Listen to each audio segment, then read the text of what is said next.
প্রিয় দর্শক, আসসালামু আলাইকুম। স্বাগত জানাচ্ছি নিউজ+24-এর আজকের আলোচনায়। আমরা আজকে আলোচনা করব চট্টগ্রাম বন্দর নিয়ে। বাংলাদেশের আমদানি রপ্তানি বাণিজ্যের ৮০% বেশি পরিবাহিত হয় এই চট্টগ্রাম বন্দর দিয়ে। চট্টগ্রাম বন্দর বাংলাদেশের রাজস্ব আয়ের অন্যতম একটি উৎস। এই বন্দরকে ঘিরে নানা রকম বক্তব্য, নানা ষড়যন্ত্র চলছে দীর্ঘদিন ধরে। বিদেশিদের হাতে তুলে দেওয়ার জন্যে বিগত আওয়ামী লীগ সরকার প্রথম দিকে এসএসএ নামের একটি প্রতিষ্ঠানের হাতে চুক্তি করেছিল ৯৯ বছর করে ২ দফায় প্রায় ২০০ বছরের জন্য। সে সময় তৎকালীন মেয়র চট্টগ্রামের এবি মহিউদ্দিন চৌধুরী সেই আমেরিকান কোম্পানির বিরুদ্ধে আন্দোলন গড়ে তুলেছিলেন। তার আন্দোলনের কারণে পরবর্তীতে সেটি আর বেশি দূর যেতে পারেনি।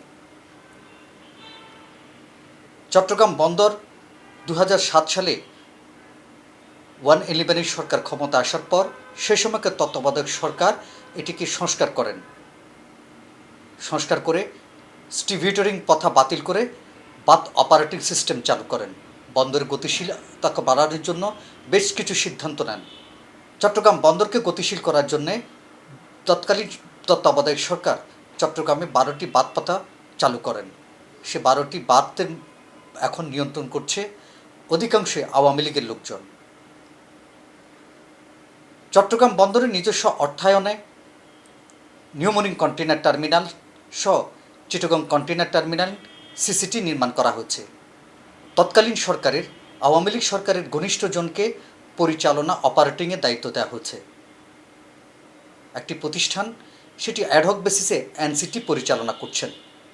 আমরা 2004-05 যখন গ্যান্ট্রি ক্রেন সাপ্লাই হয়, চিটাগং পোর্ট যখন গ্যান্ট্রি ক্রেন কিনে মিৎসুবিশি হেভি ইন্ডাস্ট্রিজ থেকে, তখন আমরা ছিলাম মিৎসুবিশি হেভি ইন্ডাস্ট্রিজের আমরা লোকাল কন্ট্রাক্টর ছিলাম এখানে। এবং আমরা আমাদের দায়িত্ব ছিল জাহাজ থেকে কন্টেনার আনলোডিং করে এটাকে মেনটেন্যান্স করা, 3 বছরের মেনটেন্যান্স করা, এবং জাপানিজদের সাথে আমাদের টিম কাজ করবে, অপারেশনটা যে করবে, নতুন অপারেশন সুপারভাইজ করা, এটা ছিল আমাদের মূল ফার্স্ট আমাদের দায়িত্ব ছিল। এনসিটিতে এসে এনসিটি যেটা নিউমোরিং কন্টেনার টার্মিনাল 2018 সাল থেকে 19 সাল থেকে আর টেন্ডার হয় না। এটা নিউমোরিং কন্টেনার টার্মিনাল কথা আবার বলি, নিউমোরিং কন্টেনার টার্মিনাল গত 19 সাল থেকে কোনো টেন্ডার হয় না। টেন্ডার না হওয়ার কারণে 6 মাস করে অ্যাডহক বেসিসে চলতেছে। অ্যাডহক এই এনসিটি নিয়ে বিভিন্ন রাজনৈতিক দল নানা ধরনের বক্তব্য দিয়েছেন। আমরা যদি সেসব বক্তব্যগুলো একটু শুনি, তাহলে দেখা যাবে তারা সেখানে বিভিন্ন অনিয়ম কিভাবে তুলে ধরেছেন। বিগত ফেসিবাদ সরকার চট্টগ্রাম বন্দরকে ব্যবহার করেছে বেআইনিভাবে, একতরফা টেন্ডার করা হয়েছে। এখন আবার সাইফ পাওয়ার টেক, তাদের বিরুদ্ধে অনেক কথা হয়েছিল, তারা বিনা টেন্ডারে কাজ করছে। তো আমাদের প্রশ্ন হচ্ছে, বর্তমান অন্তর্বর্তীকালীন সরকার কায়েম হওয়ার পরও কেন বেআইনিভাবে এই প্রতিষ্ঠানটা কাজ চালিয়ে যাবে? আমাদের প্রত্যাশা আছে, সে প্রত্যাশা কেন পূরণ হবে না? বিগত সময়ের মতো আবার কেন ওই একনায়িত্ব টেন্ডার চলবে? বিশেষ করে সাইফ পাওয়ার টেক এবং বন্দরের বিভিন্ন কার্যক্রম কেন এটা ফেয়ারভাবে হবে না? কেন একচোখা নীতি হবে? এই এনসিটি নিয়ে চট্টগ্রাম বন্দর কর্তৃপক্ষ আবার ভিন্ন কথা বলছেন। ফিজিবিলিটি স্টাডি করা হয়েছে, স্টাডি করার পরে সেই স্টাডির উপর বেসিস করেই তখন আপনার এই প্ল্যানগুলো নেওয়া হয়। তারপরে এই প্ল্যানগুলো যখন গভর্নমেন্টের কাছে প্রজেক্ট করা হয় মিনিস্ট্রির মাধ্যমে, তখন গভর্নমেন্ট এগুলো নিয়ে করে আপনার বিবেচনা করে তখন এগুলো অনুমোদন করে। এবং ওই প্রক্রিয়াগুলো কিন্তু চলমানই থাকবে, কারণ এটা কোর্ট থেকে গেছে, এটা তো কেউ ব্যক্তিকারও ইয়ে ছিল না বা কোনো রাজনৈতিক দলের এটা ইয়ে ছিল না, ঠিক আছে? তো সেইভাবেই কিন্তু এটা আসছে। আমরা সবসময় হয় কি, আমরা সবসময় একটু চেষ্টা করি যে অন্যভাবে বললে মানুষ হয়তো বা এটাকে গুরুত্ব দেয়, বুঝছেন না? এদিকে জামায়াতে ইসলামী সম্প্রতি একটি সংবাদ সম্মেলন করে বলেছেন যে এনসিটি সহ যেসব কন্টেনার টার্মিনাল বিদেশিরা অপারেটর করছে, সেসব অপারেটরদের চুক্তি বাতিল করতে হবে। এই দেশের সার্বভৌমত্বের উপর আঘাত হানার জন্য এনসিটি টার্মিনালকে বিদেশি প্রতিষ্ঠান ডিপি ওয়ার্ল্ডকে স্থানান্তর করার জন্য প্রচেষ্টা চালিয়ে যাচ্ছে। এমত অবস্থায় আমাদের দেশের স্বার্থে, জাতির স্বার্থে, স্বাধীনতা সার্বভৌমত্বের স্বার্থে, অখণ্ডের স্বার্থে আমার প্রিয় সাংবাদিক বন্ধুগণ, আপনাদের সদয় অবগতির জন্য জানাচ্ছি যে যদি চট্টগ্রাম বন্দর নিয়মরিং কন্টেইনার টার্মিনাল এনসিটি বিদেশিদের হাতে দেওয়া হয়, তাহলে বাংলাদেশের জাতীয় অর্থনীতি রাজনীতিতে কি কি প্রতিক্রিয়া সৃষ্টি হবে তার কিছু নমুনা আপনাদের খেদমতে পেশ করছি। বিশ্বের সেই ৩৬শে জুলাইয়ের আমাদের নতুন বাংলাদেশের যাত্রা আজকে আমার মনে হয় দেশ ও বন্দর রক্ষার জন্য যেই কোনো কঠিন পদক্ষেপ গ্রহণ করতে আমরা বাধ্য হব। সাংবাদিক বন্ধুরা, এছাড়া চট্টগ্রাম বন্দরে ২৫০০ কোটি টাকা ব্যয়ে নির্মিত পতেঙ্গা টার্মিনালের কন্টেইনার টার্মিনালের অলাভজনক দেশবিরোধী চুক্তি বাতিল করে জি এর পরিবর্তে উন্মুক্ত দরপত্র আহ্বানের মাধ্যমে বন্দরের দক্ষ জনশক্তির কর্মসংস্থান অক্ষুণ্ণ রেখে পতেঙ্গা কন্টেইনার টার্মিনাল চট্টগ্রাম বন্দর কর্তৃপক্ষের নিজস্ব উদ্যোগে পরিচালনা করতে হবে। এতে করে দেশের মানুষের কর্মসংস্থানের পরিবেশ তৈরি হবে এবং বন্দরে প্রচুর বৈদেশিক মুদ্রা অর্জন করতে পারবে। দেশের টাকা বিদেশে যাওয়ার হতে রক্ষা পাবে।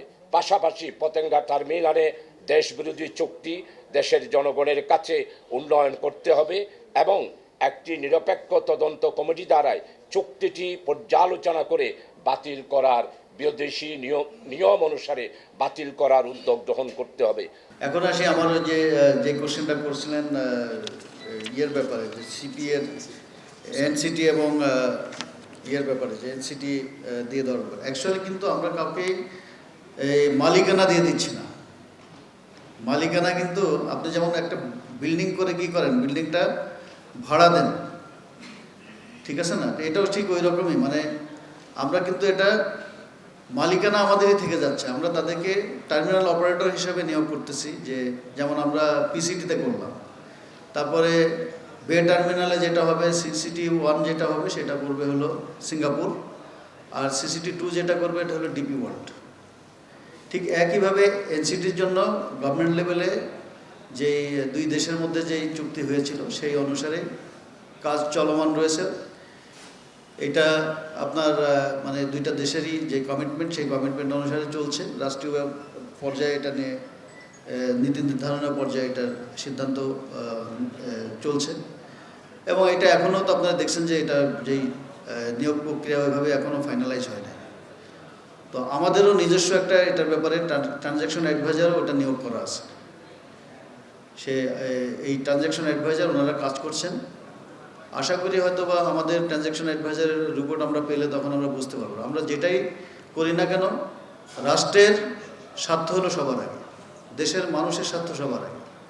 কারণ আমরা এখানে এসেছি, আমরাও কিন্তু এখানে কেউ পার্মানেন্ট না, বুঝতে পারছেন? কাজে আমাদের হাতে যে কাজটা হবে এটা নিয়ে যেন দেশ এবং মানুষ যেন উপকৃত হয় এবং রাষ্ট্রের যে স্বার্থ সেটা যেন নিশ্চিত হয়, সেটা করেই এটা সর্বোচ্চ পর্যায় থেকে এই সিদ্ধান্ত নেওয়া হবে। তা আমি মনে করি যে এটা কোনো মালিকানা কাউকে দেওয়া হচ্ছে না। এটা এই কথাগুলো যেটা বলা হয় এগুলো আসলে বিভ্রান্তিকর।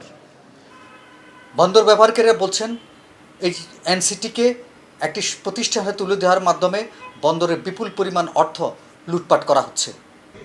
এনসিটিতে এবং সিসিটিতে যে কাজগুলো করেছে সেখানেও কোনো টেন্ডার হয় নাই, বিনা টেন্ডারে এগুলো করছে। সে করিয়া টেন্ডার ডকুমেন্টগুলো সেখানে প্রতিযোগিতামূলক যাতে করে না হয় সেইভাবেই টেন্ডার ডকুমেন্ট রেডি করে তাকে পরবর্তী সময়ে টেন্ডারের কার্যক্রমে আনা হয়েছে। প্রথমে টেন্ডারের কার্যক্রম ছাড়াই করা হয়েছিল, আমরা আন্দোলন করার পরে টেন্ডারে আনছে যে টেন্ডারের ডকুমেন্টগুলো সবগুলো সেখানে ম্যানিপুলেট করে এগুলো করা হয়েছে। চট্টগ্রাম বন্দরের চেয়ারম্যান সংবাদ সম্মেলন করে বলেছেন যে বন্দরের সক্ষমতা বাড়াতে হবে। লালদিয়াতে ওখানে আমরা একটা বড় ইয়ার্ড স্পেস অলরেডি শুরু করেছি এবং এটা আশা করি আগামী মাসে না হলেও জুন মাসে শেষ হয়ে যাবে। এগুলো করার অর্থ হলো যে আমরা যাতে ইমিডিয়েট যে ডিমান্ডগুলো এগুলো যাতে মিট করতে পারি। আর আশা করি যে মাতারবাড়ি ডিপ সিপোর্ট আগামী 2029-এর মধ্যে অপারেশনে চলে আসবে ইনশাল্লাহ। ঠিক একইভাবে বে টার্মিনাল 2031-এর মধ্যে আমরা আশা করছি। তো এই দুইটা হয়ে গেলে তখন কিন্তু আমাদের সক্ষমতা অনেক বৃদ্ধি পাবে। চট্টগ্রাম বন্দর উন্নয়নে সবাইকে সম্মিলিতভাবে এগিয়ে আসতে হবে। বন্দর অভ্যন্তরে যে লুটপাটগুলো চলছে, বন্দর টার্মিনাল নিয়ে যে নানা কেলেঙ্কারি ঘটনা ঘটছে, এইসব বিষয়গুলো তদন্ত করতে হবে। তদন্ত করে দোষীদের বিরুদ্ধে ব্যবস্থা গ্রহণ করতে হবে। তাহলেই সম্ভব দেশের অর্থনীতিকে এগিয়ে নেওয়া। আমরা আশা করব দেশের অর্থনীতিকে গতিশীল করার স্বার্থে চট্টগ্রাম বন্দরকে আরও গতিশীল করা হবে। চট্টগ্রাম বন্দরকে দক্ষিণ এশিয়ার একটি গুরুত্বপূর্ণ বন্দর হিসেবে গড়ে তোলা হবে।